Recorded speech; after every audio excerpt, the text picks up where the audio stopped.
गोत्राभिवृद्धिरस्तु कान्ति पुष्टिश्चास्तु शुभं शुभमस्तु गुरुविष्णेभ्यो ब्राह्मणेभ्यः शुभं भवतु सर्वसम्पदस्तु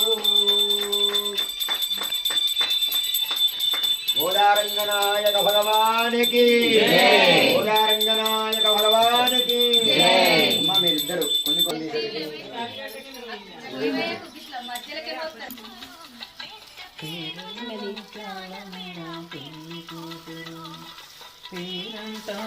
నడిమి పెళ్లి కూతురు ఒకసారి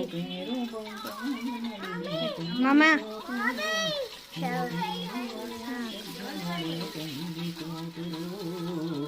పిడికిట తలంబ్రాల పెళ్లి కూతురు పట్టుకుంటే అవి కంప్లీట్ కానివ్వండి